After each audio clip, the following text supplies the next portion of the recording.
So I'm ready to remove the inner timing cover, but before I could get started, there was this ground wire harness that was attached to the bolt that holds the bracket for the starter motor. So I took that off, and some of the leads were underneath the studs that hold the diode board. So the studs attached with a nut and a washer through the back of the inner timing cover.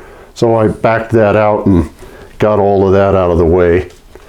Now the cover's secured with a fairly large number of Allen bolts and a couple of special Allen nuts. So these are Allen bolts, and then these are Allen nuts, and some more bolts along here. And then here is a bolt, but that's one of the special Allen nuts. So I just have loosened all those already, so I'm ready to just back them out. So this is typical of the Allen bolts that go in.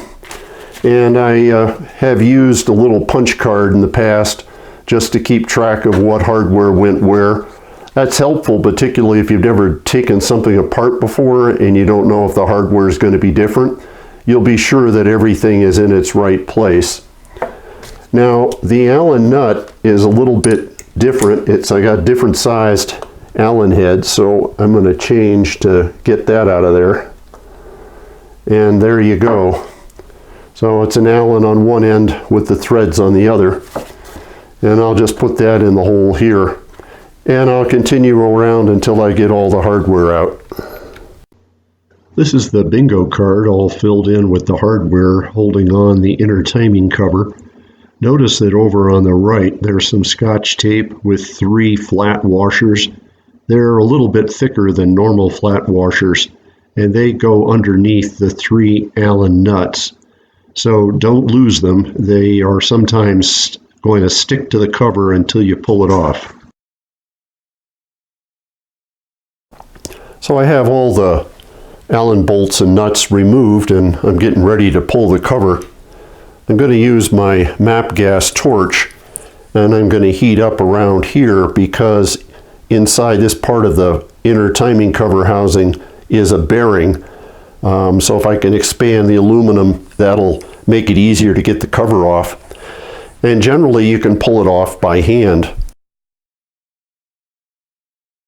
However, I also have a tool from CycleWorks that would let me pull that cover if it's not going to come off easily. The first thing I do is put masking tape on the nose of the crank, because that's a tapered surface and I don't want to nick it or give it any damage. And then there's a small Allen bolt that screws into the nose of the crank to protect it. The puller has a pretty good sized groove and a nose. The nose fits in like that and then goes over here like this, and a puller bolt screws in, and then you hold the plate using the 3 bolts that were securing the alternator cover. So once you've got the plate secured with those 3 and you run this in, you're pushing on the crankshaft and pulling the whole cover off. But as I say, I think I can get this off just by heating it and pulling it off by hand.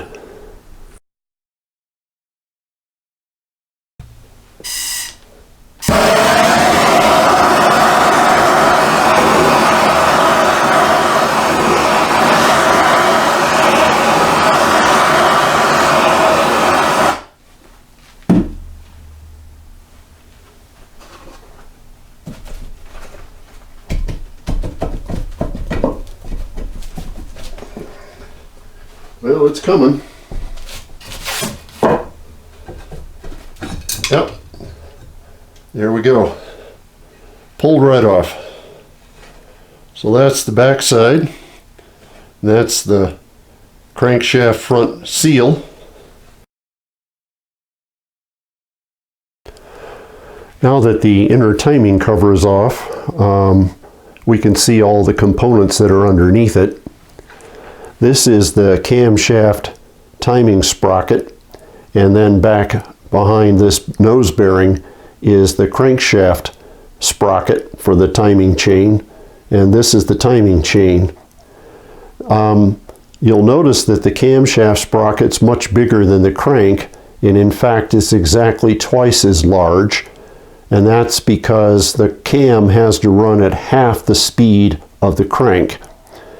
Now on mine, there's a punch mark at 12 o'clock, and that's where it ought to be, or it could be at 6 o'clock, but either of those two places is where the punch mark ought to be when the crank is at top dead center.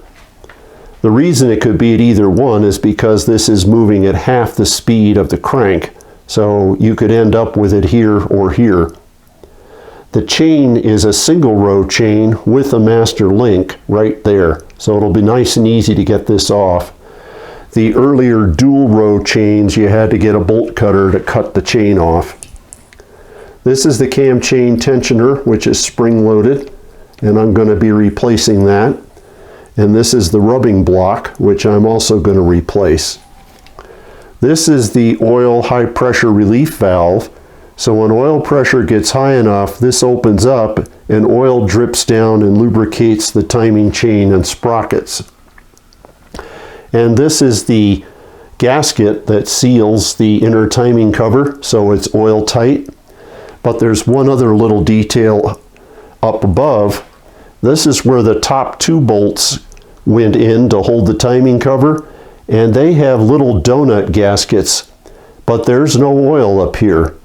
The reason for that is if you think of this as a shim of a certain thickness, then you want to have the same thickness shim up here. So when we tighten up all of the bolts, the pressure is going to be uniform on the engine block, and we'll have a nice tight seal. So I removed the master link off the timing chain here, and standard sort of thing for a master link, kind of like what you'd see on a bicycle. The important thing is to see the orientation of the fish clip, and the way that was oriented is in this direction. So that's the way you want this to go back on, is in that direction. I removed the cam chain tensioner arm, which slides on this pin, and that's held on by a little circlip here that fits on a groove. And as soon as I pulled that off, the piston and spring that fit inside here just pop right out on you, but they all go back in like that to keep the tension on the chain.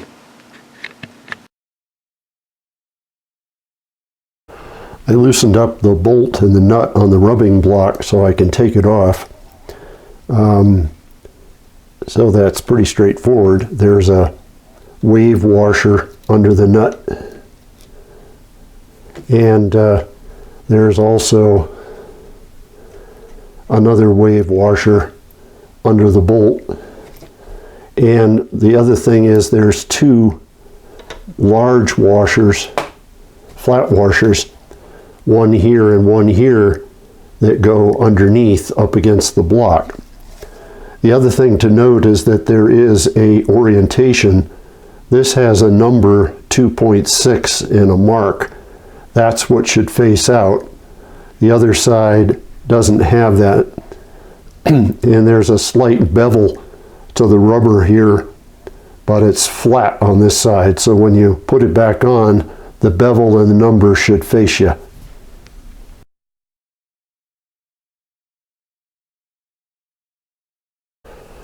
This is the CycleWorks tool for pulling the crankshaft timing sprocket and nose bearing. It's got an aluminum clamshell.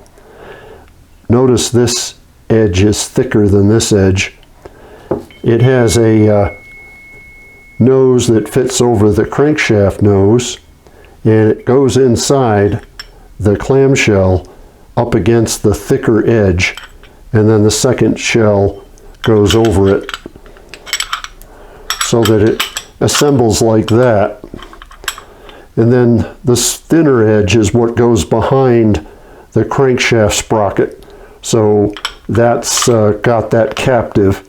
And then there's a large puller bolt that screws in presses on the nose of the crankshaft and pulls the crankshaft timing chain sprocket and the nose bearing off all together.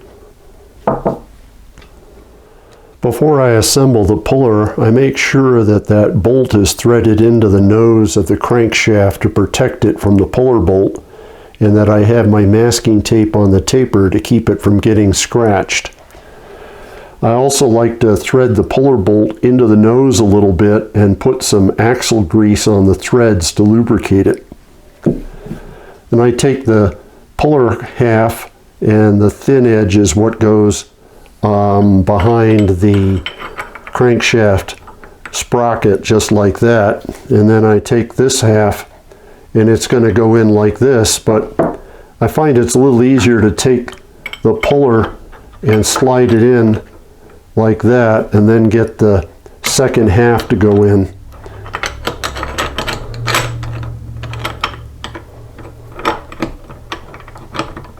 There we go.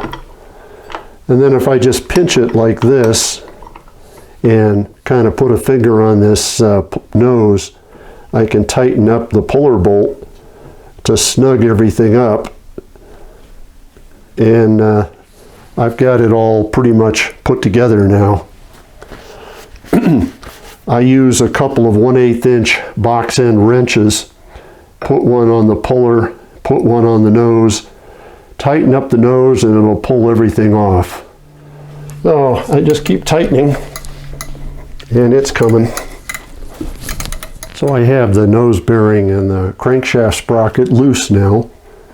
This is the bearing, which is a ball bearing. And then this is the crankshaft sprocket.